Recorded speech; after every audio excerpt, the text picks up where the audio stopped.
Les pedimos ahí, si van pasando, por favor, a ocupar sus lugares. Buenas tardes a todos, gracias por acompañarnos hoy en esta conferencia que estamos realizando como inicio de la colaboración entre la Universidad del Claustro de Sor Juana y la nueva Escuela Lacaniana, sede México. Es un honor y un gran gusto para nosotros iniciar esta colaboración con el doctor Óscar Sack. Quiero agradecerle a nuestra rectora, la maestra Carmen Beatriz López Portillo, que esté aquí acompañándonos y que permita este tipo de actos y los aliente. Quiero agradecerles a mis compañeros de mesa también que estén aquí conmigo. Le va a corresponder al maestro Paulino Sabugal hacer las presentaciones del caso. Quiero agradecerle al doctor Jaime de León que esté acompañándonos. Muchas gracias, Jaime. Eso muestra que pues se siente bienvenido en esta institución y eso me da mucho gusto. Mil gracias. Y por otra parte quiero decirle a nuestros estudiantes que, sobre todo a nuestros estudiantes, que con esta conferencia volvemos a marcar la importancia que siempre hemos destacado de la vocación de la licenciatura en psicología, por mostrarles a ustedes que están estudiando la licenciatura las distintas formas de aproximación a la psicología, los distintos caminos, las distintas corrientes. Creo que ese ha sido nuestro compromiso siempre, es una de las fortalezas de nuestra licenciatura, sin duda, y después les corresponde a ustedes, con su propia libertad de elección, tal como lo señala nuestra filosofía institucional, que elijan dentro de estas opciones el camino que prefieran. Así que pues es un gusto para mí también mostrarles esto. Quiero agradecerle a Andrea Berger que esté aquí acompañándonos y que de alguna manera haya hecho la gestión y la propuesta para esta conferencia, y a Carolina Puchet que tiene gran parte de la responsabilidad también en este encuentro. Pues muchas gracias a todos. Yo le voy a pasar la palabra al maestro Paulino Sabugal. Gracias, doctora Lorenzano. Gracias a todos ustedes por estar aquí en este día. Gracias por su paciencia, por este pequeño retraso que tuvimos en este hermoso recinto que es la Biblioteca Sor Juana Inés de la Cruz. Y ven, como bien decía la doctora Lorenzano, pues es vocación de la Dirección del Colegio de Psicología estar abierto a todas las corrientes, a todas las posibilidades, para ofrecer a nuestros estudiantes y al público en general siempre algo atractivo en la actualidad en psicología, sea el modelo que sea. Entonces ahora pues realmente es un honor para nosotros dar la bienvenida al doctor Óscar Sack, a quien recibimos con un aplauso.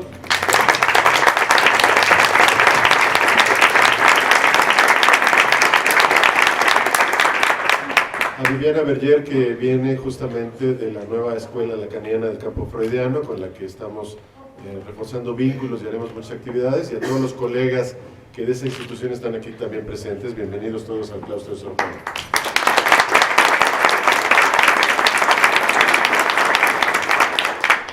Y a nuestro director general de Humanidades, el doctor Paolo Pagliai, le damos también la bienvenida en esta mesa. Doctor, muchas gracias. Y me gustaría darle la palabra al doctor Pagliai para que nos dé un breve mensaje.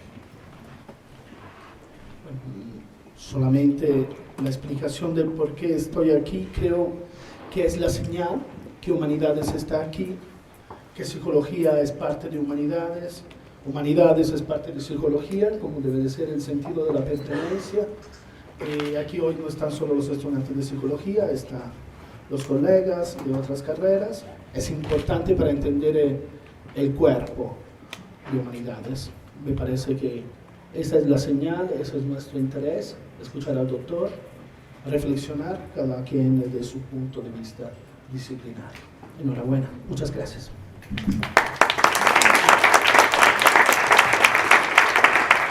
También agradecemos la presencia de nuestra rectora de esta Casa de Estudios aquí con nosotros. Rectora, muchas gracias.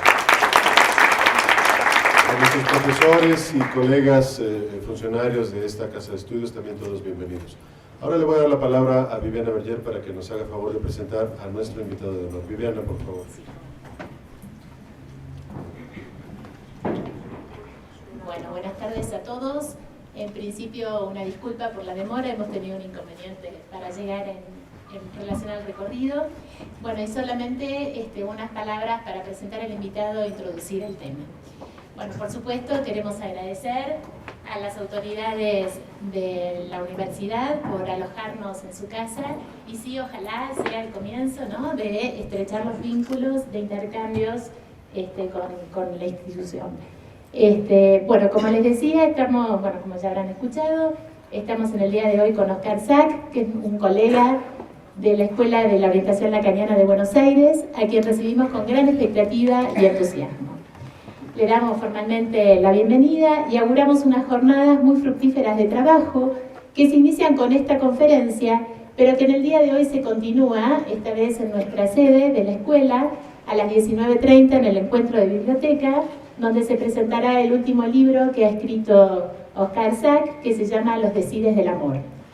En el día de mañana, a partir de las 11, Oscar dará un seminario que tiene mucha afinidad con el tema de la conferencia sobre la clínica de las neurosis. También el seminario estará en nuestra sede, están todos muy invitados a acompañarnos en estas propuestas. Bueno, entonces, ¿quién es Oscar Sack? Oscar Sack es un colega de aquellos que han sido protagonistas de la fundación de l'EOL, que es la Escuela de la Orientación Lacaniana, y de la Asociación Mundial de Psicoanálisis hace más de 20 años, que ha vivido y ha formado parte de la historia de la escuela desde el primer momento. Es un colega absolutamente comprometido con la causa del psicoanálisis y que ha formado parte de los organismos institucionales que conducen la escuela. De hecho, ha sido presidente de l'EOL en el periodo 2003-2004 y director en el periodo 2008-2010. Ha recibido el reconocimiento como AME, que es un reconocimiento que otorga la Asociación Mundial de Psicoanálisis. Tiene también una importancia trayectoria como docente. Ha sido, o es, mejor dicho, docente del ICDEBA, que es el Instituto Clínico de Buenos Aires, y además es docente invitado en la Maestría de Psicoanálisis de la Universidad de Buenos Aires. Tiene varios libros publicados, entre ellos Introducción a una lectura de Jacques Lacan, de la editorial Tecné, en colaboración, La psicosis de Freud a Lacan, también de la misma editorial y en colaboración. Es autor de Efectos de la experiencia analítica, que ha sido impreso por la editorial Grama, y el último libro justamente que les comentaba, que se va a presentar esta noche, que lleva por título Los Decides del Amor. Bueno, así decimos sobre Oscar Sack. Ahora solo unas breves palabras en relación al tema de la conferencia, que es ¿qué cura el psicoanálisis? Bien, pensando en relación al tema y cómo introducir el tema de una manera muy sencilla, recordaba hace poco, escuchaba una mesa redonda, que la pueden googlear, donde estaba invitado Jacques Alain Miller, ¿no? Había también otra psicoanalista y una feminista. Estaba en la Universidad de la Sorbonne, ¿no? Está subido por France Culture, lo pueden ver allí. Y la pregunta que convocaba la discusión era algo así como si el matrimonio es un lazo que libera. La propuesta surgió a propósito de la legalización del matrimonio para todos en Francia. Entonces, actualmente en Francia hay un debate muy fuerte en relación a este tema. Entonces, estaba produciendo este debate, que era un debate muy intelectual, muy de intercambio filosófico, etc. Hasta que en algún momento Jacques Alain Miller dice algo así como, en fin, ya me cansé de hablar como intelectual, ahora voy a hablar como analista, ¿no? Entonces, digamos, nos anuncia, no quiere hablar como persona, sino como analista. Y dice, voy a decir lo que es mi posición como analista, ¿no?, en relación a este tema. Se produce un suspenso en la sala y entonces dice, ¿no?, lo que yo pienso, así aseverando, como hacen los franceses con mucha vehemencia, ¿no?, y aclarando que hablaba absolutamente en su nombre, dice, es que la ley del matrimonio para todos lo que va a producir para la comunidad homosexual es una liberación de la vergüenza, ¿no? Y dice, para la comunidad heterosexual, el aporte que va a hacer es de liberarlos de la idea del prejuicio de la normalidad. Acto seguido se escucha un efusivo aplauso del auditorio, ¿no? Con esto quiero subrayar, quiero transmitir que la concepción del psicoanálisis en relación a la curación es una concepción absolutamente respetuosa de las singularidades de cada quien y que en tanto tal está más allá de las creencias colectivas en cuanto a los criterios de normalidad. Está más allá incluso de los ideales del discurso de la sociedad. Lo que no quiere decir que el psicoanálisis desatienda la demanda de alivio al sufrimiento que le dirige el paciente. Solo que debemos decir, el psicoanálisis no se restringe al levantamiento sintomático, sino que aborda la dimensión del fantasma y del goce incluidos en el síntoma del sujeto. En este sentido, Oscar adelantaba en el argumento de esta conferencia algo que seguramente va a desarrollar con detalle, supongo, que es la separación del psicoanálisis en relación a las psicoterapias. Entonces, quizás podamos ubicar algunas coordenadas para iluminar preguntas que se formulan muy habitualmente, como por ejemplo, ¿cómo saber que estamos haciendo psicoanálisis y no estamos haciendo psicoterapia? ¿Cómo saber cuándo opera el deseo del analista y cuándo lo que está funcionando en el dispositivo es la sugestión? Dicho sea de paso, también podemos preguntarnos si en un análisis también hay sugestión. En fin, a continuación, una exposición en relación a la experiencia analítica desde el punto de vista de la cura que involucra el deseo del analista. Los dejo entonces con Oscar.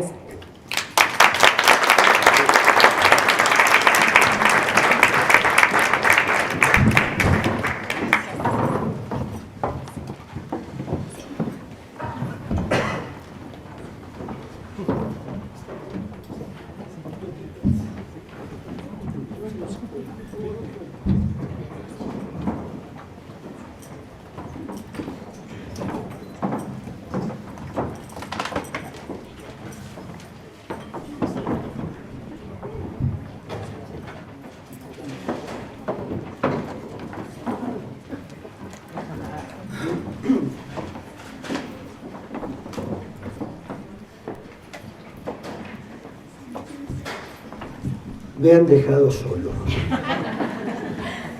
Es el destino un poco del psicoanalista, solo en su práctica. Pero voy a tratar de hablar un poco más alto. Solo en su práctica, pero no solo en su vida como psicoanalista. Están los otros. Quiero comenzar por donde creo que corresponde, por donde amerita las buenas costumbres, que es con los agradecimientos. En principio, las gentiles palabras de los colegas que han precedido a esta conferencia han sido muy generosos conmigo. A las autoridades de la universidad, como dijo alguno de los que presentó, disculpe, no recuerdo los nombres, la universidad abre sus puertas al debate de las ideas. En un mundo como el actual, es un mérito que hay que subrayar. No hay un dueño de la verdad. El dueño de la verdad se llama autoritarismo. Los que profesamos actividades o prácticas intelectuales o prácticas que atemperan o intentan atemperar el dolor humano, nos oponemos férreamente a cualquier intento de autoritarismo. Bien, hechos los agradecimientos a las autoridades del Colegio de Psicólogos, que creo que están presentes algunos de ellos, y también a mis colegas y amigos de la NEL, la sección México de la nueva Escuela Lacaniana, que han realizado y realizan un fecundo trabajo en tratar de desarrollar, propagar las ideas y la práctica del psicoanálisis lacaniano, y no cualquier psicoanálisis lacaniano, el psicoanálisis lacaniano que se inscribe bajo el sintagma la orientación lacaniana. Es la única institución en México que tiene el derecho de arrogarse ese título. Son los únicos que merecen y trabajan como representantes de la orientación lacaniana, que es un movimiento a nivel mundial, articulado en la Asociación Mundial de Psicoanálisis, y mis colegas de la ANEL llevan adelante con una dedicación y una militancia que vale la pena subrayar. Ahora bien, desarrollar una conferencia frente a una audiencia desconocida requiere ubicar previamente algunas coordenadas. Coordenadas que permiten orientar tanto al conferencista como a los participantes de la conferencia. En algunas ocasiones suele no ser muy cómodo el lugar del responsable de esta conferencia, ya que no es posible tener una certidumbre acerca de quién es el otro a quien la misma se dirige, quién es el otro de la interlocución. Suele pasar que los que escuchan también una conferencia ignoran qué es lo que acredita al conferencista para ocupar ese lugar. Mi colega y amiga Viviana Berger hizo una presentación que a veces resulta como un traje un poco grande.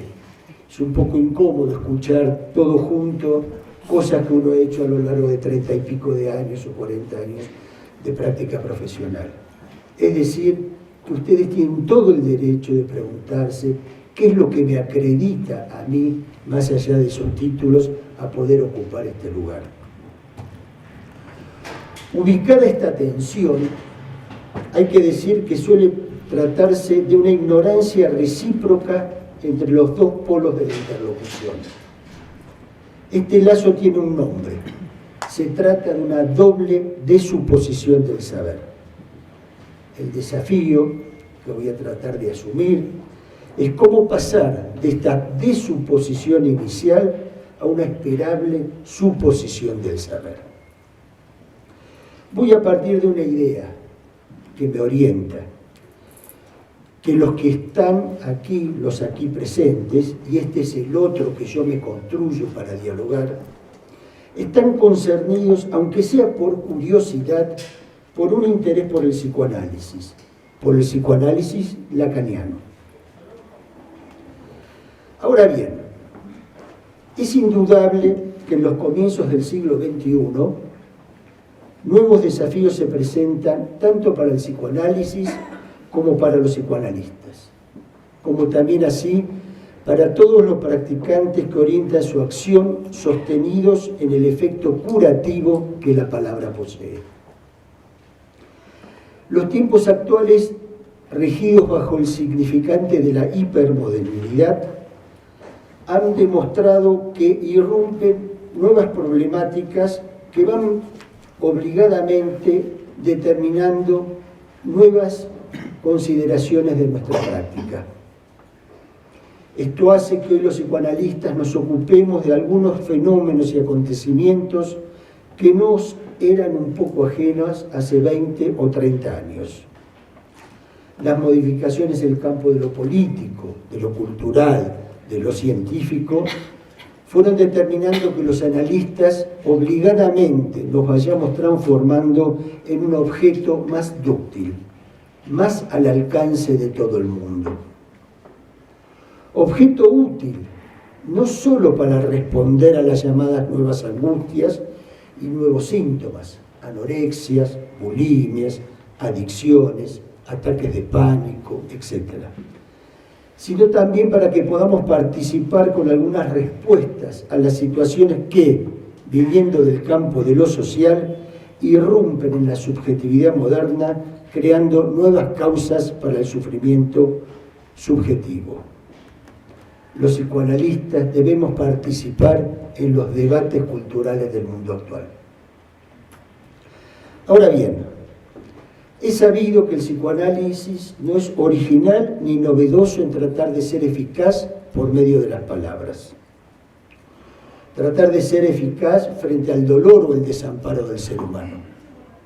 Tiene sus antecesores, el oráculo, el chamán, los sacerdotes, fueron y son los representantes de saberes que intentaron e intentan dar respuesta a la división estructural del sujeto humano.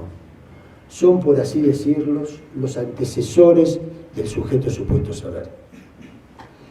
Pero la práctica del psicoanálisis mantiene con ellos diferencias sustanciales, en la medida en que posee una concepción singular del lenguaje, una concepción singular del sujeto, y por cuyo efecto inaugura una nueva relación del sujeto con su propia palabra. El analista, dice Lacan, se distingue en que hace una función que es común a todos los hombres, un uso que no está al alcance de todo el mundo cuando porta la palabra. Entonces, lo verdaderamente novedoso que introduce el psicoanálisis es la manera en que se invita a hablar al sujeto y la manera en que se le escucha. ¿Hasta qué hora tenemos más o menos? Una hora y media, ¿no? ¿Tenemos tiempo? Media hora de preguntas. Entonces, en términos freudianos, esta nueva relación discursiva tiene un nombre. Se llama asociación libre y atención flotante. E implica también la ubicación de dos lugares, el de analizante y el de analista. Digo analizante, que es un significante introducido por Lacan para diferenciarlo del significante clásico del de paciente. Para nosotros, el sujeto que concurre al análisis no es un paciente, más bien tiene que ser un poco impaciente. Por eso lo podemos llamar un analizante. Los pacientes mejor que no se analizan, son los que gustan del dormir. Freud, se ha dicho muchas cosas de él. Lo que es seguro, y no se puede dudar de eso, que fue el primer analizante de la historia. Su libro, La interpretación de los sueños, da testimonio cierto de esto que estoy sosteniendo. Fue el primer analizante y tuvo el mérito, la virtud de producir un verdadero invento. ¿Cuál es el invento freudiano? Es el psicoanalista. En tanto agente de un discurso, el discurso analítico, concepto lacaniano, y posicionado en un dispositivo específico, el dispositivo analítico. Más adelante voy a aclarar un poco más estas coordenadas. Es en este sesgo que nuevamente puedo evocar a Jacques Lacan en un escrito titulado Variantes de la cura tipo, cuando afirma que se trata el psicoanálisis ciertamente de un rigor en cierto modo ético, fuera de la cual toda cura, incluso atiborrada de conocimientos psicoanalíticos, no sería sino psicoterapia. ¿Qué quiere decir con esto? No basta con hacer uso de una retórica psicoanalítica para dar consistencia a una práctica que difiere de otras prácticas psicoterapéuticas. Los semblantes a veces distraen la mirada y ocultan consideraciones que se esconden detrás de ciertos ropajes. Por otra parte, es sabido que desde muchos años atrás se nos intentó adjudicar a los analistas lacanianos un supuesto desinterés por el sufrimiento del ser humano. Se nos colgaba un poco el título que lo nuestro era un intento de realizar una actividad, una aventura intelectual, y que no nos preocupábamos del dolor, de las angustias, de los síntomas, del desamparo del ser humano. Nada más alejado de nuestro horizonte.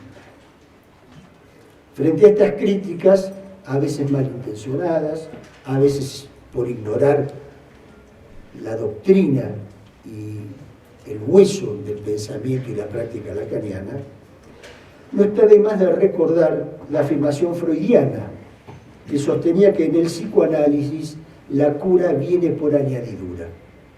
Esto quiere decir que un analista, imbuido de un supuesto deseo de curar, es empujado por efectos de estructura por fuera del discurso analítico. Lacan ha conceptualizado 4 formas discursivas: el discurso del amo, el discurso de la histeria, el discurso de la universidad y el discurso analítico. Son 4 formas de lazo social. Lo que Lacan nos invita a pensar es que si el analista se aparta de las coordenadas que le condicionan bajo los efectos del discurso analítico, inevitablemente va a caer bajo la égida de alguno de los otros 3 discursos. Y ahí necesariamente, más allá de las buenas intenciones, va a practicar un intento de curación del sujeto sufriente bajo otros discursos. Y ahí sí quizá vamos a poder pensar en algún momento, o lo dejo como inquietud, lo que anticipaba Viviana Berger, el problema de la sugestión.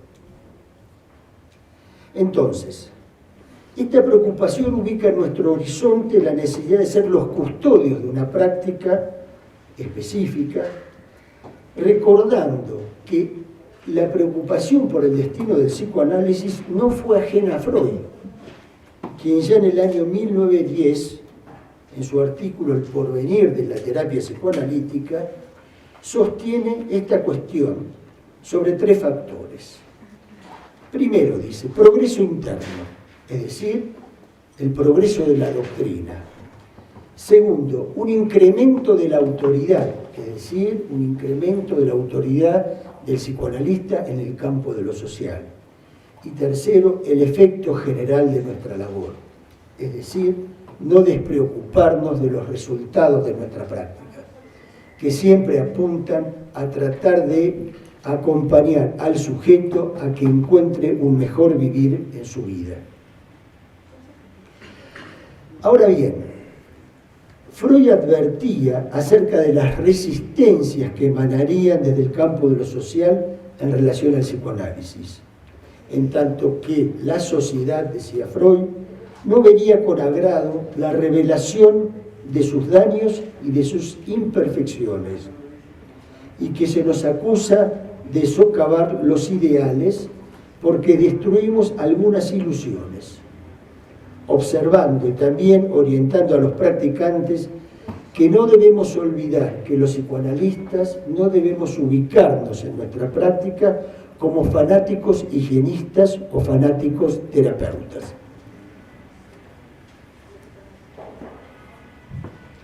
Es decir, hay un consejo freudiano en estas líneas. Debemos sustraernos del deseo de curar. Sustraernos del deseo de curar quiere decir sustraernos del deseo que anima al médico. No sustraernos del deseo del analista, al cual también apuntó Viviana Berger. Es una tensión muy fina y muy delicada, pero que no hay que perder de vista. La práctica psicoanalítica no es una práctica médica. La práctica médica no es una práctica psicoanalítica. Cada una tiene su razón de existir. Freud no recomendaba ni aconsejaba que para ser psicoanalista había que ser médico, ni psicólogo tampoco. Para ser psicoanalista había que ser psicoanalista. Podríamos hablar largo y tendido de qué es la formación analítica, pero me saldría un poco del eje de lo que quería plantear. Sustraernos del deseo de curar no quiere decir sustraernos de la responsabilidad de la dirección de la cura, pero cura en el sentido del sustantivo y no en el sentido del verbo. Entonces, frente al mundo actual, el desafío nuestro es poder instituir una dialéctica fecunda entre lo tradicional y lo nuevo, entre lo clásico y lo moderno. Dicho de otra forma, sin estándares pero con principios. Hay que acompañar el despliegue de lo nuevo, sostenido en la recuperación de lo que de la tradición es necesario sostener como punto de apoyo en un proceso de innovación. No todo lo antiguo nos sirve, ni todo lo nuevo es maravilloso. Se trata de introducir una dialéctica que nos permita recuperar aquello que de la tradición es necesario para adecuarnos al mundo de la modernidad. En este sentido, la enseñanza de Lacan es una innovación respecto de la tradición freudiana. La innovación lacaniana en el campo de la práctica analítica apunta a conmover la estructura de aquellas prácticas que, si bien tienen su raíz en la teoría freudiana, fueron abandonando lo verdaderamente conmovedor que posee esta práctica y fueron adaptando su perspectiva terapéutica para adecuarse de la mala manera a los ideales adaptativos de cada época, de tal forma que Lacan no dudó por las mejores razones de cuestionar la pérdida del rumbo del psicoanálisis post-freudiano, como así también de aquellas ofertas terapéuticas que se alejan de los principios analíticos. Así es que no dudó en cuestionar la ritualización de nuestro quehacer, sostenido en reglas técnicas, como por ejemplo en el rígido y obsesivizante encuadre analítico, tal cual se lo conoce y que ha sido un poco caricaturizado por más de un intelectual con muchas luces. El encuadre es un ritual, el dispositivo analítico es otra cosa. Después voy a tratar de decir algo al respecto. El retorno a Freud, proclamado por Lacan, se inscribe en esta perspectiva. Decía entonces que la práctica analítica se sostiene en conceptos y no en preceptos, es decir, en principios, que son los conceptos que determinan que los límites de nuestra acción, acto e interpretación están dados por el límite ético que se articula al discurso analítico. De esta forma vamos delineando ya la diferencia entre psicoterapia y psicoanálisis. Voy a tratar de cumplir un poco lo que Viviana Berger dijo o prometió que yo iba de alguna manera a desarrollar. Nuestra oferta entonces sigue apoyándose en la confianza y en la creencia en el síntoma. El síntoma, así lo consideramos, es lo más real, concepto lacaniano, lo más singular de un sujeto. Esta singularidad impide que su padecimiento sea colectivizable. Nuestra orientación no solo no pretende acallar al síntoma, sean los clásicos o los que se presentan bajo sus nuevas formas, sino que lo que propiciamos es hacerlos hablar. El síntoma está hecho de palabras. El síntoma, en una primera definición, lo podríamos ubicar bajo esta forma. El síntoma ocupa en el discurso del analizante el vacío que crea una verdad que no alcanza el nivel o el estatuto del discurso. Entonces, no está de más recordar que el psicoanálisis, desde su origen, se constituyó en un fiel defensor del sujeto afectado por los efectos en su subjetividad, tanto de la palabra como del lenguaje, tanto como de lo contingente como de lo estructural, con los efectos condicionantes de su deseo como de su goce, siendo estas algunas de las variables que van determinando su ser. El psicoanálisis tiene un objetivo que es hacerse cargo del padecimiento del sujeto. Un sujeto que se resiste a ser reducido a un organismo, que se resiste a aceptar que su cura implica la adaptación a una norma que no lo cuenta en su singularidad. Esta caracterización deberíamos tenerla siempre presente en la medida que no olvidemos que tanto la inhibición como el síntoma y la angustia, son expresiones manifiestas de causas enigmáticas, construidas sobre la base de ciertas perturbaciones del sentido que responden a la conjunción de efectos estructurales como de causas singulares. Está la estructura y está lo singular. En esa conjunción es donde se generan las causas inconscientes del padecimiento del sujeto humano. Podríamos decir que quizás hay estructuras que se comparten, pero no hay singularidades que se comparten. La singularidad es como la huella digital del ser humano, única e irrepetible. Ahora bien, hay que poner en nuestra reflexión los cambios de paradigmas que se han sucedido en los últimos 50 años para ubicar una fecha. Es por esto que nuestra práctica no puede ni debe ser reducida a una práctica nostálgica. Hoy nos topamos con los llamados nuevos síntomas. Los nuevos síntomas son formas expresivas de lo que en el mundo contemporáneo se muestra como las patologías de la época. ¿Cómo ofrecer el discurso analítico a patologías que en principio rechazan el inconsciente? La anorexia, la bulimia, las adicciones son patologías que marcan un profundo rechazo al inconsciente.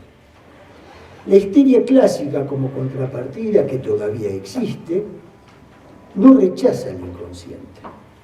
El psicoanalista se mueve más cómodo cuando la demanda viene proferida por la histeria o por otra forma de presentación de las neurosis. Es un desafío para los analistas que, sin renunciar a los principios de los cuales se nutre la doctrina, poder ofrecer en el mercado actual una dimensión del psicoanálisis y también del psicoanalista acorde al momento de la época. Esto quiere decir ser inflexible en los principios y ser flexible en la expresión fenoménica de nuestras ofertas. No es necesario adecuar al sujeto a nuestro dispositivo. Tenemos que ubicar nuestro dispositivo conforme a las necesidades singulares de donde viene proferida la demanda. Lo mejor que le puede pasar a cualquier sujeto es una opinión cuya patología lo aleja de la dimensión del síntoma como mensaje, las nuevas patologías de la época, es encontrarse con un psicoanalista que lo acompañe en el intento de tratar de transformar ese síntoma, esa perturbación que parece como una coagulación del goce, en un síntoma en el que se admite que aloje algún saber, un saber no sabido.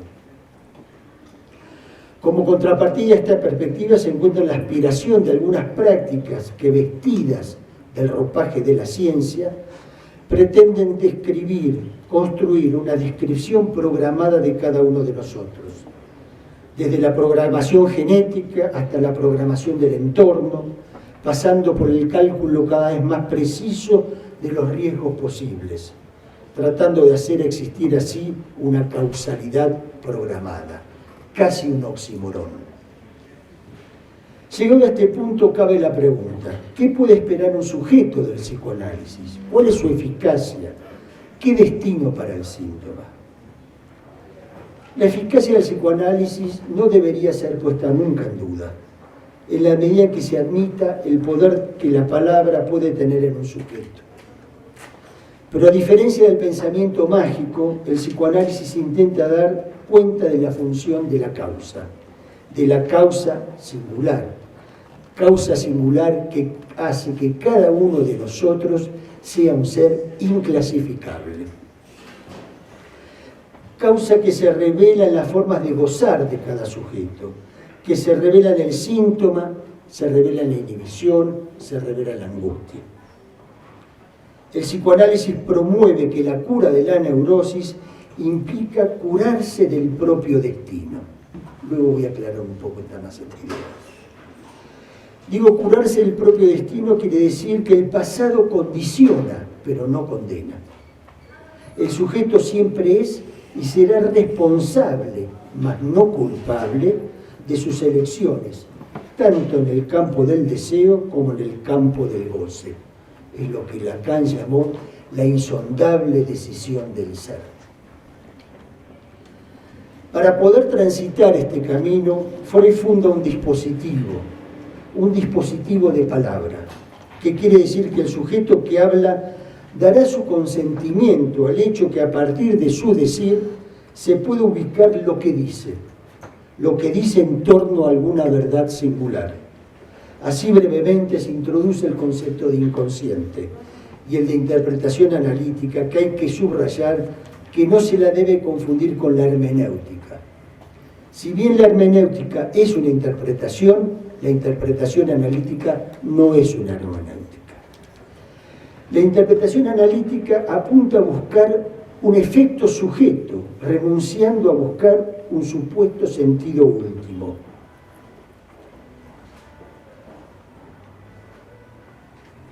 Lo que la interpretación apunta es a la búsqueda del sinsentido. El efecto sujeto hay que entenderlo a partir de considerar que éste se produce más por lo que le desconoce que por lo que conoce. De esta forma sostenemos que la interpretación analítica es una producción que busca el desencadenamiento del proceso asociativo y que se constituye así en un acto creador. Esta orientación tiene presente que el que escucha, el analista, es aquel que puede poner en práctica una escucha diferente, que entre otras cosas debe siempre abstenerse de la tentación de constituirse en un crítico de los dichos del analizante. Si el analista se constituye en un crítico de los dichos del analizante, en ese mismo acto no es analista.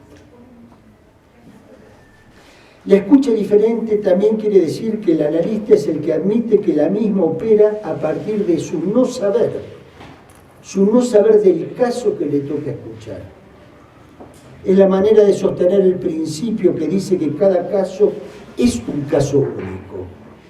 Para decirlo más claramente, el analista nunca opera con su saber. Estas coordenadas hacen que nuestra práctica se aleje de la técnica, en la medida que esta haría que el caso pierda su especificidad y su singularidad. Ahora bien, ¿qué es lo que permite, qué es lo que autoriza al analista para sostener una escucha diferente y un decir diferente? Hay un concepto que permite ubicar esta dialéctica, que esta dialéctica se instale. Es el concepto de transferencia.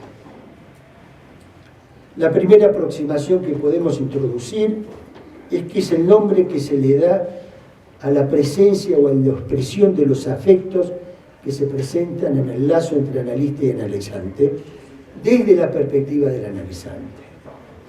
Esto se puede entender claramente cuando, por ejemplo, algo que aquellos que se han analizado alguna vez o que practican el análisis, cuando un analista le dice algo a un paciente, a un analizante, y el analizante o la analizante dice: esto mismo que usted me dice, me lo dijo mi partener, mi mujer o mi marido. Y uno le pregunta: ¿y usted qué hizo? Y lo mandé al demonio, por supuesto. Entonces, está quien lo dice y bajo qué clima afectivo se dice.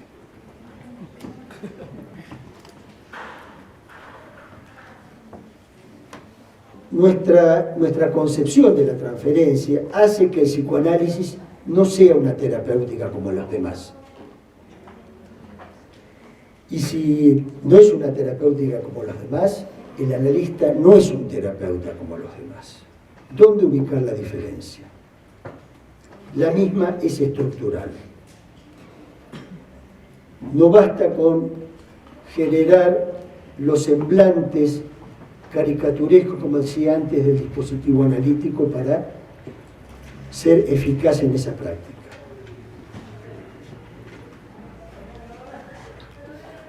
Hay un punto central, que el analista en el dispositivo analítico renuncia a su condición de sujeto y se posiciona como objeto. ¿Cómo entender esto? Es entenderlo a partir del silencio. El analista no habla. Decir que el analista no habla no quiere decir que esté callado. Hay que diferenciar el silencio de la pulsión de muerte al silencio como acto. Eso permite quizás imaginarizar un poco lo que decimos cuando decimos que el analista está en el dispositivo como objeto. Es decir, que suspende, pone fuera de juego su ideología, sus creencias, sus consideraciones personales. No es que siempre esté callado, ni que siempre haga no es eso. El no hablar del analista quiere decir que cuando habla no dice lo que él piensa, sino dice lo que él escucha. Ese es el silencio del analista como acto. Entonces, la interpretación suele ser el nombre que nombra la palabra del analista, incluso cuando éste calla.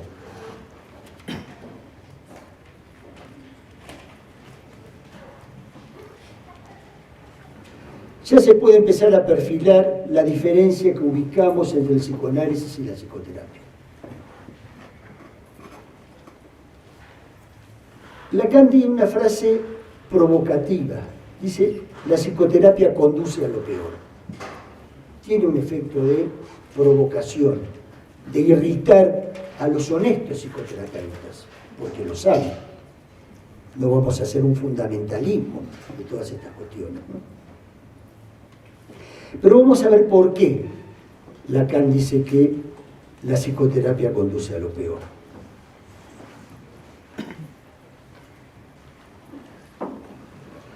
Ofertar psicoterapia en esta perspectiva es saltearse la consideración que el sujeto estructuralmente tiene su propia terapéutica y que en la doctrina analítica responde a un concepto que se llama fantasma. El fantasma es la terapéutica personal del neurótico que tiene una función. Es la respuesta fantasmática que el sujeto se da a la pregunta que se formula a partir del síntoma. Cuando alguien dice, ¿qué me pasa? Me pasa esto por esto, esto y esto. Esto y esto y esto, que es la respuesta que intenta dar respuesta a la pregunta del síntoma, este es el fantasma. Y ese es el intento terapéutico, que a veces funciona. Es el sujeto sin síntoma. Anda más o menos bien en la vida. El fantasma entonces es la ventana por la cual miramos la vida. Pero hay una inadecuación estructural entre ambos conceptos, que en algún momento, como consecuencia de alguna identificación que ha trastabillado, que alguna contingencia que ha conmovido esta armonía endeble entre el síntoma y el fantasma, en la medida en que la presencia insistente del síntoma, como la piedra en el zapato, que molesta y no deja caminar tranquilo, hace que el sujeto demande una cura, golpee la puerta de alguien del mundo psí. Entonces, es ahí donde podemos pensar que el fantasma ya no responde terapéuticamente a la pregunta del síntoma. Entonces, si ofertamos el fantasma,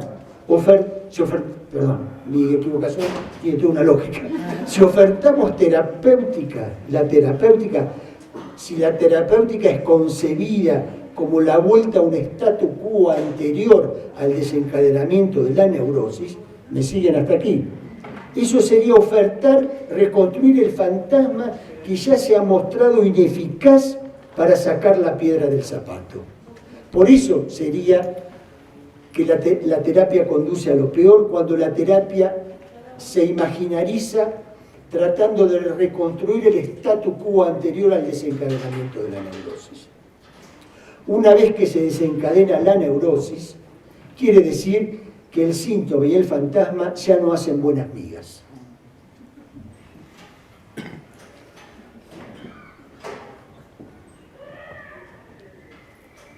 Ahora bien, Otra novedad que introduce Lacan, en su intento de sacar a nuestra práctica de la burocratización, se captan las modificaciones de lo que se llama el encuadre analítico. En nuestra perspectiva no hay ninguna lógica que le dé una racionalidad a los clásicos 50 minutos o 45 minutos. Podemos decir que no hay ninguna lógica en el cual sostener un horario rígido, un tiempo predeterminado de la sesión. En México sería mucho más difícil, por el tráfico. Salimos con mucho tiempo y llegamos tarde. Sostener un tiempo predeterminado de la sesión implica que hay un otro, el reloj, que decide cuándo termina la sesión. Es decir, que es una manera de decir: no me responsabilizo por el momento en que corto la sesión, la responsabilidad la tiene el reloj.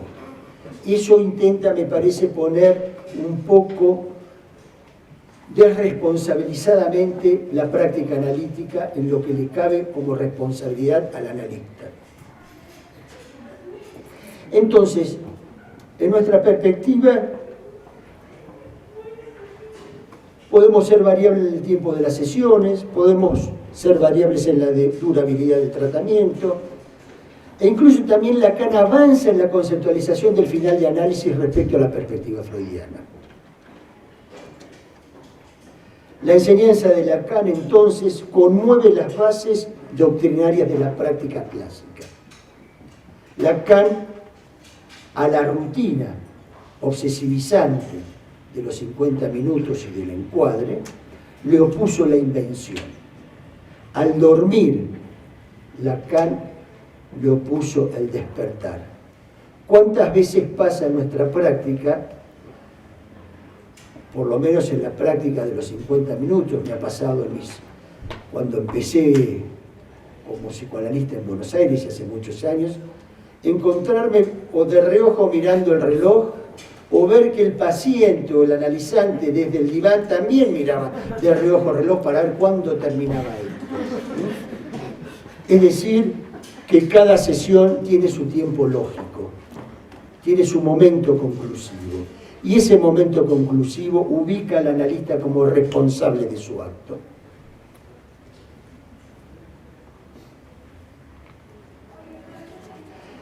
Entonces, de esta perspectiva podemos sostener que el encuentro con el analista es el encuentro con alguien que no se posiciona como amo frente al sujeto sufriente. Pero ¿qué proponemos nosotros? Que el sujeto que habla en un dispositivo analítico se haga responsable de lo que dice. No vale decir: yo quise decir otra cosa. Hay que soportar lo que se dice. Hay que saber que quien dice yo quise decir otra cosa, todavía es alguien que no está permeable en su relacional inconsciente. Hay que darle tiempo, no hay que apurarlo. Sabemos que la palabra tiene por efecto estructural, un efecto de sugestión. Pero nosotros, advertidos de esto, tenemos que evitar hacer un uso sugestionable de nuestra palabra. Porque sugestionar es: haz lo que yo quiero que vos hagas. Haz aquello que yo creo que es mejor para vos. ¿Y quién tiene el derecho de decir lo que es mejor para el otro? Es un poco fuerte arrogarse ese derecho. Solo los amos o los tiranos saben lo que es bueno para el otro. Ahora bien, todo análisis tiene un comienzo. Comienza por lo que llamamos nosotros una demanda. Una demanda que en su dimensión fenoménica promueve el encuentro entre un sujeto y un analista. Y se puede decir que toda demanda viene promovida por cierto fracaso, cierta ruptura en el lazo social del sujeto sufriente. El encuentro con el analista implica la apertura de un espacio en el cual se va a producir la ruptura del diálogo convencional. Ya no se tratará de una conversación entre dos. Desde nuestra perspectiva, que es absolutamente distinta a la perspectiva de la teoría de la comunicación, el esquema de interlocución nuestra dice que el sujeto recibe su propio mensaje en forma invertida. Es decir, que lo que me retorna del otro es algo que yo he transmitido seguramente. La interpretación se sostiene en esta lógica. Tú lo has dicho y yo no te lo hice decir. Tú lo has dicho. El sujeto habla, el analista interpreta y por efecto retroactivo dice tú lo has dicho. Ese tú lo has dicho es lo que se desprende más allá de lo que quisiste decir. No importa lo que quisiste decir, importa lo que dijiste. Es la diferencia entre el enunciado y la enunciación. Es la diferencia entre el dicho y el decir. Ilustro brevemente estas cuestiones con un pequeño mostración de mi práctica. Llega una mujer a la consulta empujada, entre otras causas, por el padecimiento de su asmática. Al ser interrogada por las razones de este síntoma, hace referencia a que su madre también es asmática. Esta respuesta entonces queda inscripta bajo lo que llamaríamos una teoría genética. Madre asmática, hija asmática. En otro momento de su relato admite que su hermano no padece dicho síntoma, con lo cual rápidamente se precipita la caída de la teoría que sostenía la causa del mismo, ya que la genética era la misma. En un tercer momento relata con angustia un fantasma que la atormentaba desde niña, la posibilidad de ser una hija adoptada. En la Argentina, los sujetos que hoy transitan entre los 30 y los 40, 35 años, digamos, y son adoptados, el destino les ha marcado esa cuestión, siempre está el fantasma de la sustracción de bebés, la sustracción de niños que ha realizado la siniestra dictadura en la Argentina de los años 70. Entonces tenía una lógica este fantasma. Entonces, rápidamente se empieza a esclarecer la solución que el síntoma aporta. Subrayo la palabra solución. El asma intentaba garantizar una filiación que estaba puesta en duda. ¿Se entiende?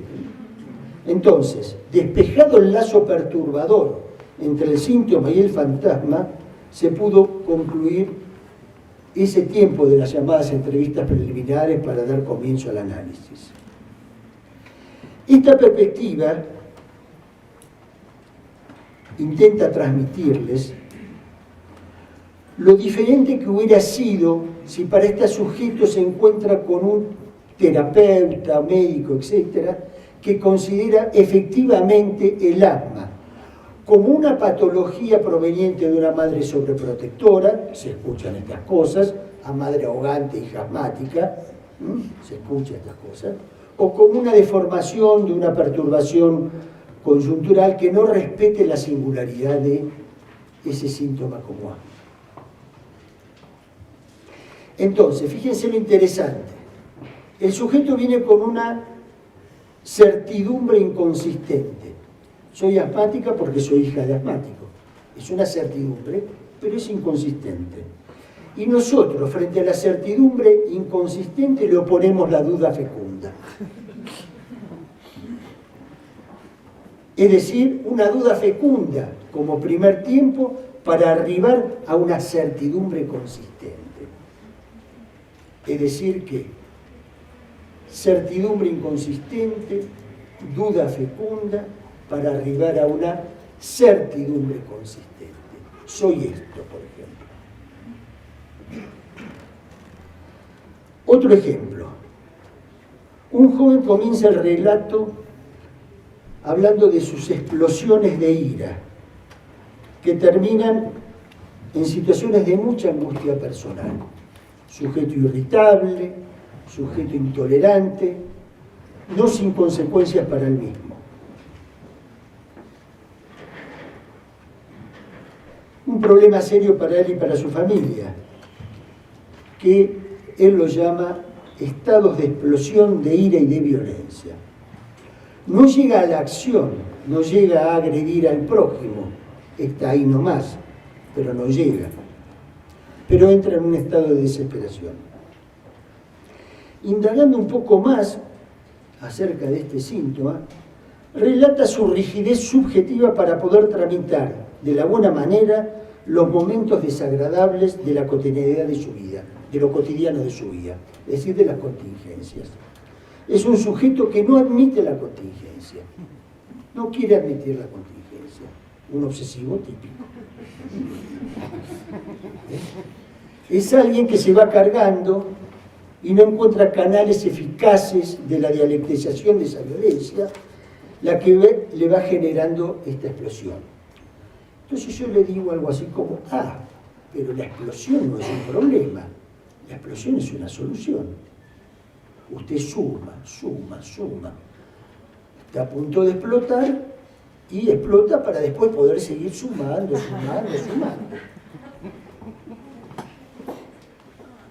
El problema es la sucesión de los hechos. Y el sujeto lúcidamente me dice, ¿usted dice que yo soy como una olla a presión? Exactamente, digo. Usted es una olla a presión. Como se puede captar el sinsentido del síntoma, la tontería a la cual a veces uno estructura una vida de padecimiento, que a veces es una palabra tonta escuchada en algún momento. Entonces, el sujeto viene con un problema y nosotros le tratamos de mostrar como que si bien es un problema, también tiene una cara de solución.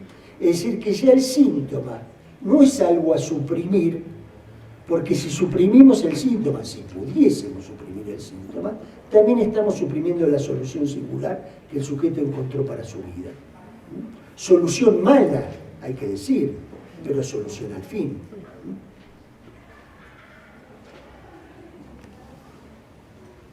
Es decir, alguien inadvertido hubiera tratado de darle ribotril para calmarlo, ¿no? O algún otro ansiolítico para calmarle sus ataques de ira y hubiera salido muy contento con su diagnóstico de bipolaridad. Que para el mundo del DSM-4, ahora ya tenemos el DSM-5, somos casi todos bipolares. ¿Quién no se enoja y sonríe a veces por la diferencia de poco tiempo? A mí me pasa, supongo que ustedes también, o por lo menos algunos, ¿no? Bienvenidos los bipolares.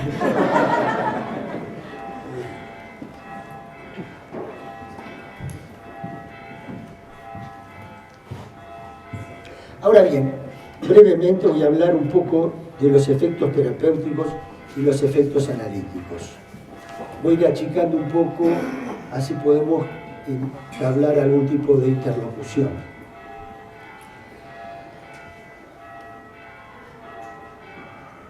Cuando Lacan dice, mi preferencia es un discurso sin palabras, se refiere fundamentalmente al discurso analítico. Quiere decir que cuando el analista habla, algo ya expliqué antes, subvierte la estructura lógica de la palabra misma. Porque si consideramos que por estructura la palabra siempre es una demanda al otro, entonces la interpretación es una palabra que subvierte la estructura de la palabra, porque la interpretación no demanda nada. En todo caso, si demanda algo es siga hablando.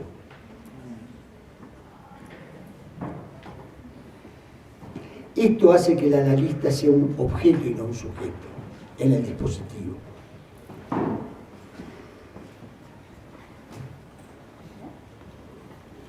Entonces,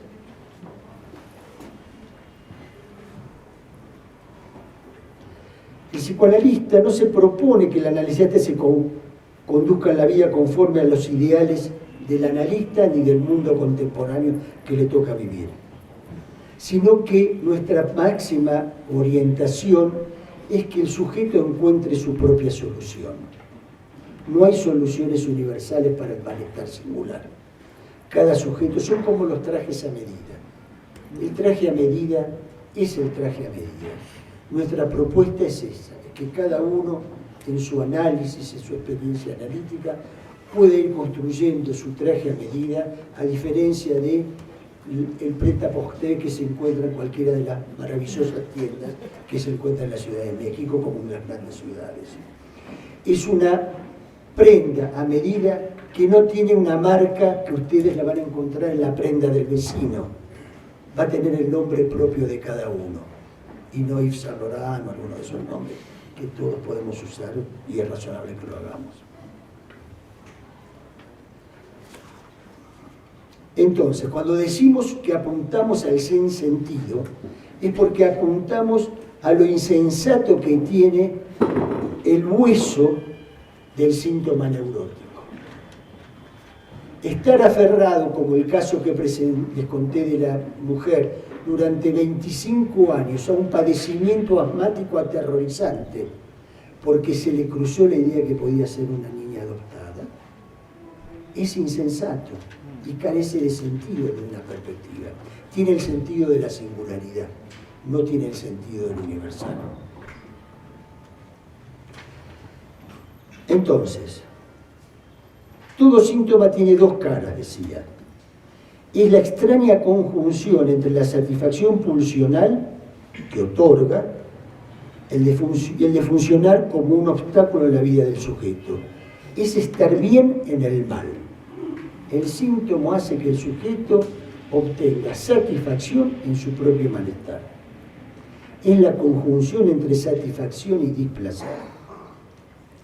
El síntoma analítico, en la perspectiva freudiana, encuentra sus raíces en lo reprimido. Y Freud encontró una definición maravillosa, porque definió al síntoma como una tierra extranjera interior.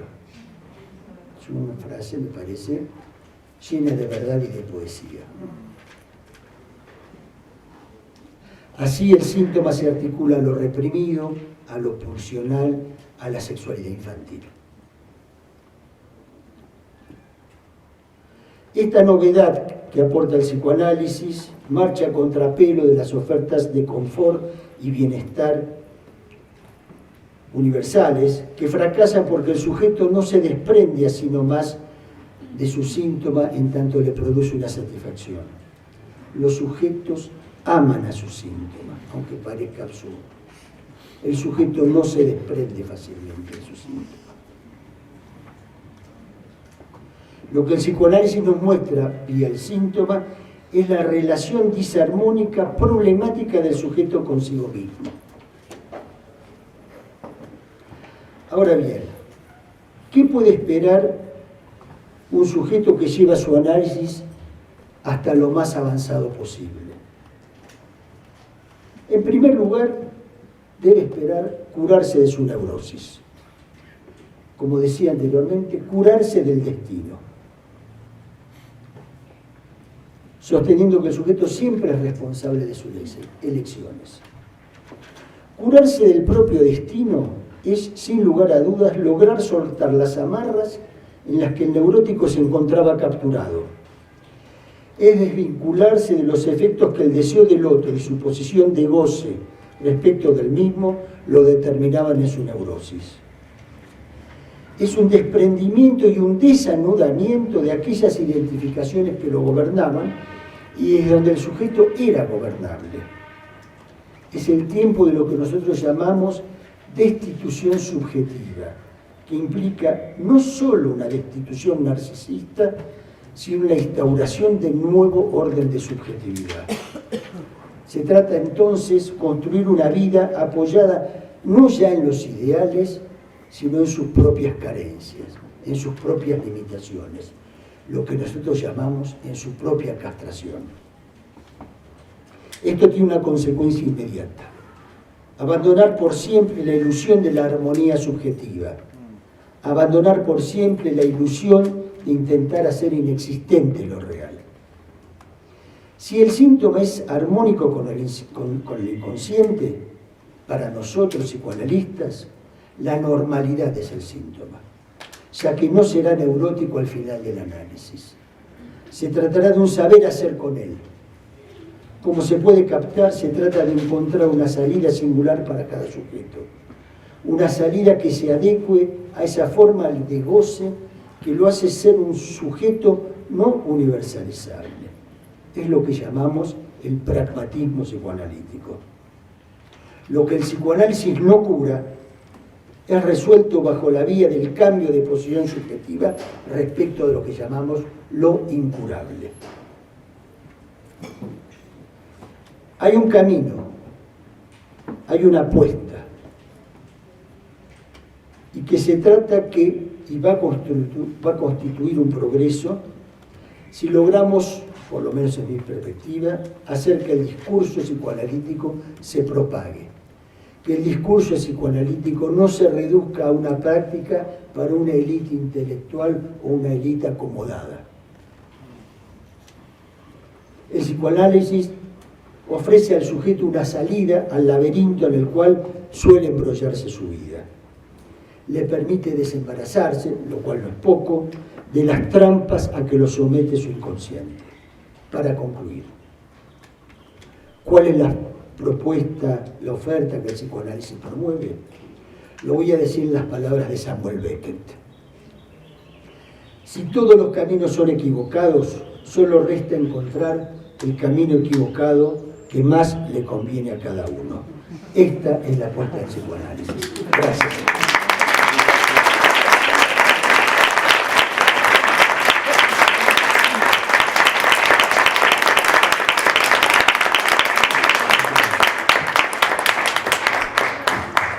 Gracias, doctor Sack. Pues vamos a abrir preguntas para el doctor.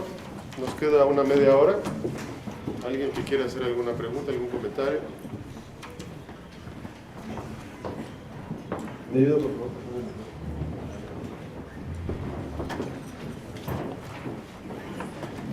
Doctor, precisamente por lo que usted acaba de decir al final, cada sujeto es responsable de sus decisiones, pero una y otra vez caen las trampas de su inconsciente. Entonces, ¿en qué medida? O sea, porque él obviamente ha intentado 1000 veces dejar el alcohol, la droga, y dejar a ese hombre, etcétera. Se repite esa historia en este sujeto, pero porque pareciera que la decisión es, efectivamente, yo tengo la fuerza de voluntad, he analizado la situación y digo voy a hacer esto, y sucumbe, no lo hace, no lo concluye y vuelve a atraparse otra vez ahí. Entonces la capacidad de decisión en realidad está muy limitada y cae en esas trampas precisamente. Me gustaría su comentario al respecto.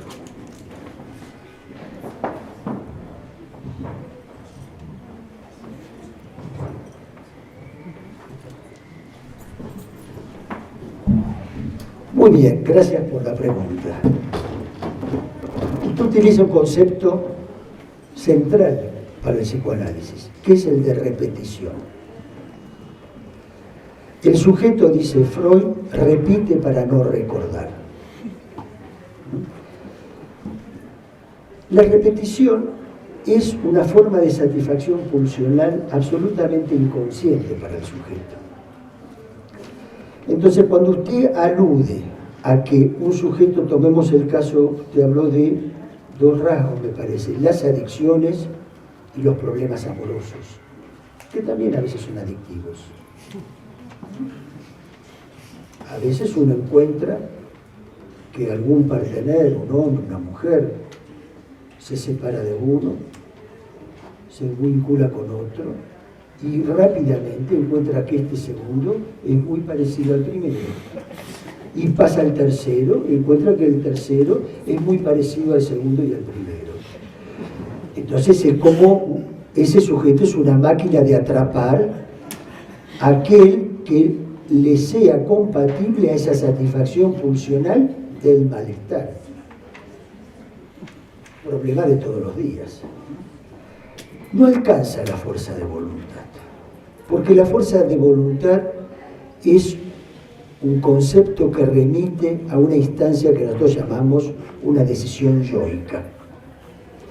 Y el yo no es un buen aliado del inconsciente, más bien todo lo contrario. Si es alguien aliado del yo, es el fantasma, es la explicación de hago todo lo posible y sucumbo. El punto sería el siguiente: yo creo que el caso que usted presenta, la pregunta, cabe para alguien que no ha sido atravesado, no digo usted, sino el caso que usted plantea, alguien que no ha sido atravesado por el análisis. Porque el análisis invita a hacerse una conducta con el goce. Invita a que lo que no se puede curar, a hacerse una conducta frente a eso. Y la capacidad de decisión, por supuesto que está limitada, pero tiene que no estar limitada por la neurosis. Porque en la neurosis, bajo los efectos neuróticos, ya sea de las elecciones patológicas a repetición o de las satisfacciones pulsionales vía la droga, etcétera, a repetición, hay una decisión del sujeto, pero hay una decisión sobredeterminada por una forma de gozar absolutamente inconsciente y contraria al bienestar del sujeto. Entonces, para poder empezar a visorar una posibilidad distinta, el sujeto tiene que empezar a saber un poco qué es lo que lo lleva a eso, qué es lo que lo determina a esa elección, qué de ese sujeto que le hace sufrir tanto y que se repite en el primero, segundo o tercer partener evoca alguna figura representativa de su historia infantil. Al padre golpeador, a la madre abandonante, al hermano hostil, al tío abusador, etcétera, etcétera, etcétera. Si no se conmueve esas causas, la fuerza de voluntad fracasa. Está garantizado el fracaso. Y el sujeto, frente a ese intento volitivo, yoico, de hacer algo distinto y tropezar siempre con la misma piedra, va a decir, abandono. Y tiene razón. Y tiene razón.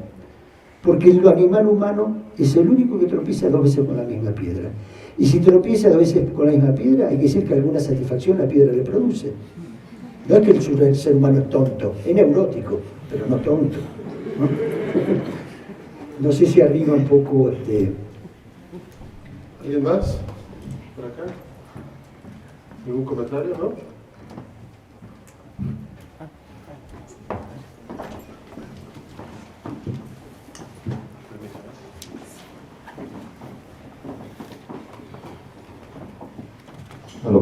Hola. Yo tenía una curiosidad con algo que dijiste temprano acerca de las patologías hipermodernas. ¿La patología? Patologías hipermodernas, o sea, adicciones, bulimia, anorexia. Decías que rechazan el inconsciente y esa parte exacta nunca la había escuchado. O sea, ¿de qué manera aborda el psicoanálisis una cura o una patología que no funciona bajo la lógica del inconsciente? O no sé si estoy equivocado con eso. No, está muy bien. Está muy bien. Y está muy bien que un joven pregunte sobre esto. Es lo que les toca vivir en la época. ¿Por qué digo que rechazan el inconsciente? Es habitual que el adicto no consulte. Es habitual que el que consulta es el vecino del adicto. Llamo vecino a su entorno familiar, etcétera, etcétera. ¿Por qué? Porque el sujeto con su objeto droga está satisfecho. Si nosotros hablamos del sujeto dividido y en la nomenclatura lacaniana vamos a hacer un pizarrón virtual para no perder tiempo, escribimos una S grande con una barra que la atraviesa, es fácil de imaginar. Esa barra se llama castración. La castración es el agujero de cada sujeto que no se sutura fácilmente y que cuando se sutura lo que se cierra es el inconsciente. Y eso es lo que produce el objeto droga o el gadget, no solamente la droga que se consume, la droga legal o la droga ilegal, sino el objeto tecnológico. ¿Cómo entender, por ejemplo, ese sujeto que puede estar horas y horas y horas con su partener gadget sin angustia? Hay algo curioso, Si hay sin angustia y sin padecimiento, es porque hay una gran satisfacción. Es decir, que, por eso digo que rechaza el inconsciente, porque ¿qué lo va a ofrecer el padre preocupado porque su hijo se droga o porque su hijo está horas en el ordenador chateando y vinculándose en el mundo virtual y excluyéndose del mundo real? ¿Qué le va a ofrecer?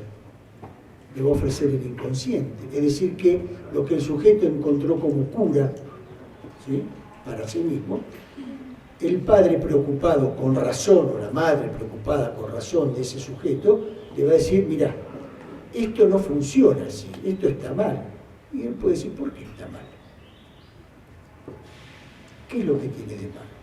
El gadget tiene menos maldad aparente que si el sujeto está todo el día tomando cocaína, por ejemplo, o otras drogas más pesadas.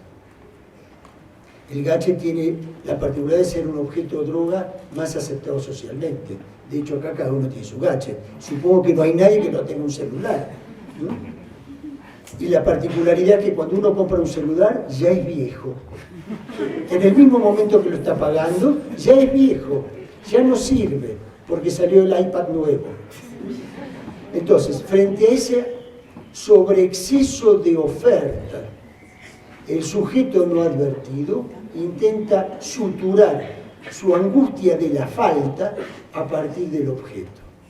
Y cuando se consigue suturar la falta a partir del objeto, llamo objeto que puede ser la droga, puede ser el gadget, puede ser la droga permitida, puede ser el ribotril y todas esas medicaciones que hoy casi todo el mundo lleva en el bolsillo por las dudas. Eso hace que el sujeto resista a hablar de eso, porque encontró una solución falsa, una solución a ese agujero estructural que lo único que hace es postergar para mañana el encuentro con lo que llamamos nosotros un real que haga un poco de explosión en todo eso.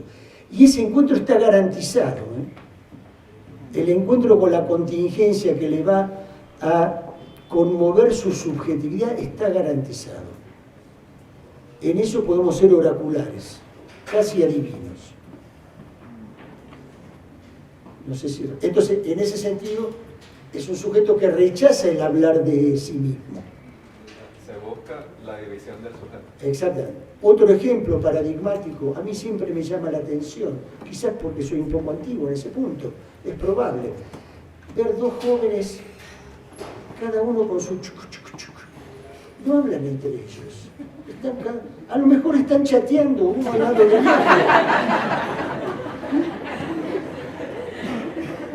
Tú me dirás si no es así.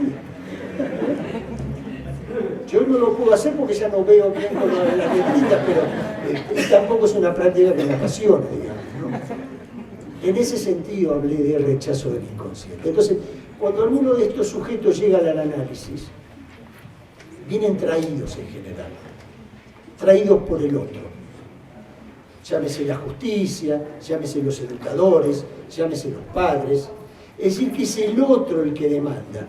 El desafío del analista es conseguir que esa demanda proferida por el otro se constituya en una demanda auténtica por el sujeto. Ya que vienes acá, aprovecha este tiempo. No son sujetos fáciles, pero tampoco imposibles. ¿Alguien más?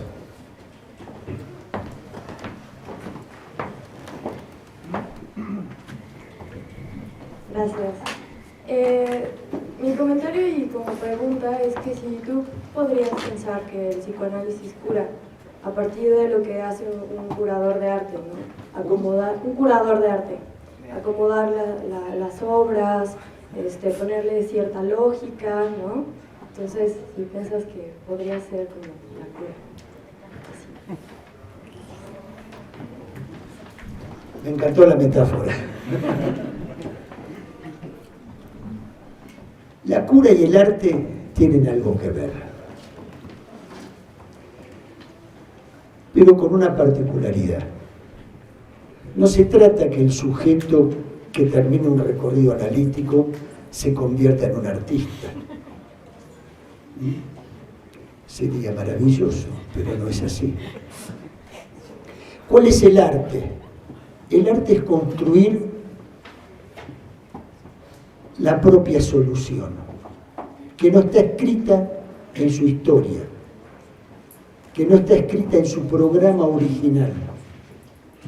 Entonces, en ese sentido, el analista, más que ser el curador, es el que acompaña a que el sujeto sea su propio curador, para que el sujeto construya su propia obra de arte, que es su propio traje, que va a tener inscrito su propio nombre, que a lo mejor no es el nombre que le pusieron, sino es el nombre de su propio goce, y él va a ser el propio curador, él va a ser el que va a encajar las piedras las piezas del rompecabezas, sabiendo que siempre va a faltar una. Una siempre va a faltar. Y por suerte. Porque si no falta esa, vamos a la pregunta del compañero. A la adicción, a la saturación del sujeto, etc. Pero me encantó la metáfora. ¿Algún otro comentario, pregunta? Sí.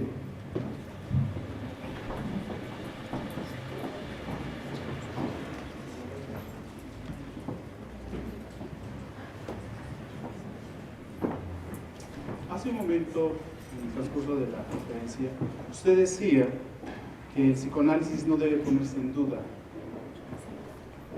porque es, digamos, su material científico sería la palabra del sujeto. Partiendo de esto, yo me acuerdo de un trabajo de Freud que dice un caso de histeria que contradice la teoría psicoanalítica.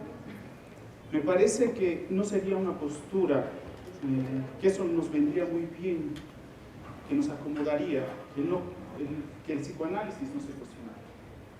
Entonces, por eso, para no estar cómodos, y para que no, sería lo que mantendría al final el psicoanálisis, y el estar inmerso en el mundo.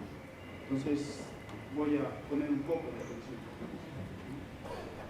Hace un momento que le respondía a la compañera a partir del final de su conferencia en relación a que caemos en las trampas del inconsciente, pareciera que el inconsciente es un tramposo. Cuando el inconsciente es ¿qué? El inconsciente no miente, el inconsciente se manifiesta el verdadero deseo y anhelo de cada sujeto. Entonces, ese es un punto. El otro punto que quisiera tratar es cuando usted inicia su conferencia, puede que no lo haya apropiado, como lo dijo, dice que la ANEL es la única institución autorizada a usar el sintagma de orientación lacaniana. Cuando me parece que se hace de la orientación lacaniana, al decirlo así, una transnacional de la cual la ANEL sería una franquicia. Cuando la orientación lacaniana no solo es un sintagma, es un espíritu que en vida de Lacan era un grito de guerra a la reconquista del campo frontal. Entonces, solamente quería yo puntualizar que creo que esa posición de no cuestionar el psicoanálisis, de hacer de una orientación profesional, dañarían más al campo psicoanalítico porque es un grito de guerra a la reconquista del campo frontal. Entonces, ¿quién estaría autorizado para decir yo puedo usar o puedo decirme lacaniano? O puedo decir soy la orientación lacaniana, cuando se trata de qué? De rescatar precisamente al psicoanálisis de esas posiciones de los post-freudianos en las cuales se desviaron de lo que Freud había descubierto a finales de su vida, que fue la función humana. Muy bien. Su pregunta no es una pregunta, es una opinión. Muy bien. Estamos para el debate. Me gusta el debate. Su intervención tiene dos perspectivas, una clínica y una política. Voy a tomar la política. La orientación lacaniana no es un sintagma de Lacan, es un sintagma de Miller. No hay que confundirse.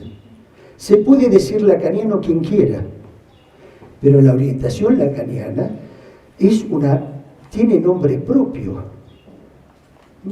Tiene nombre propio, se llama Jacques Alain Miller.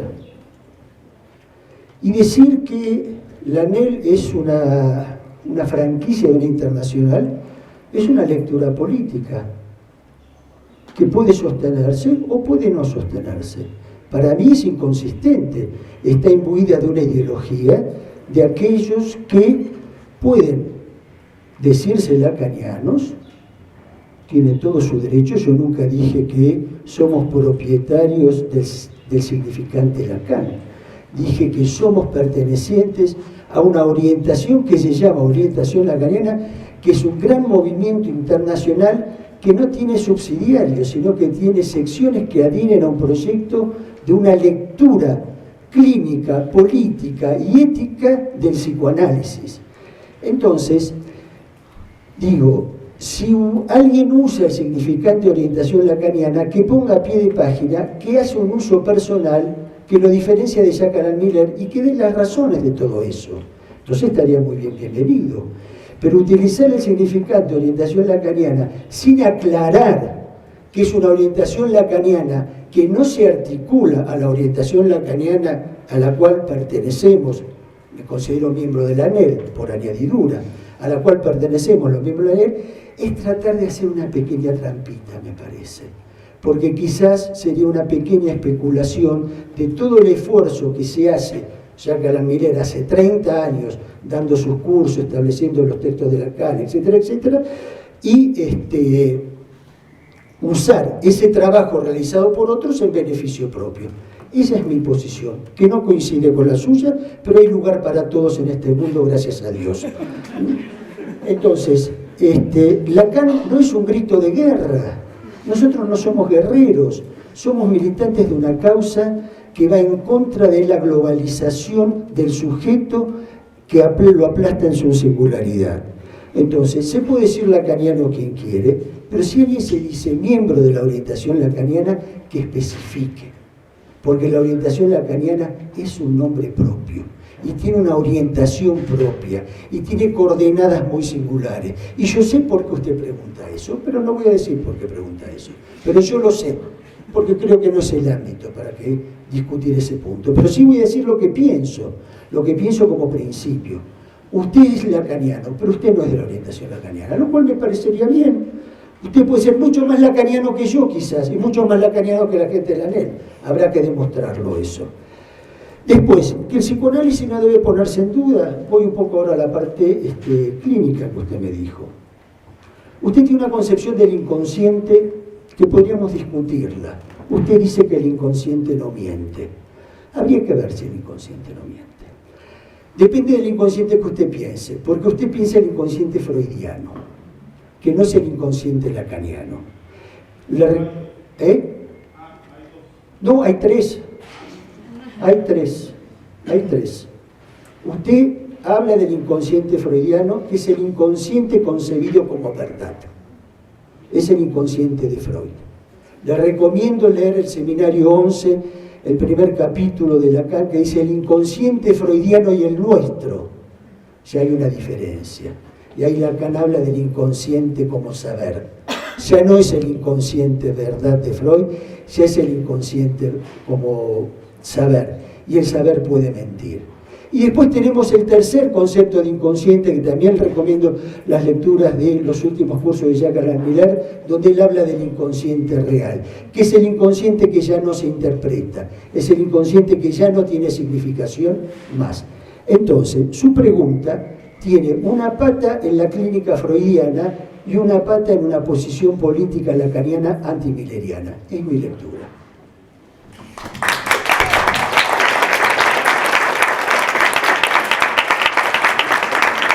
Bueno, sin ánimo de echar la culpa a los relojes, yo me hago cargo de mi responsabilidad y doy por terminada la sesión.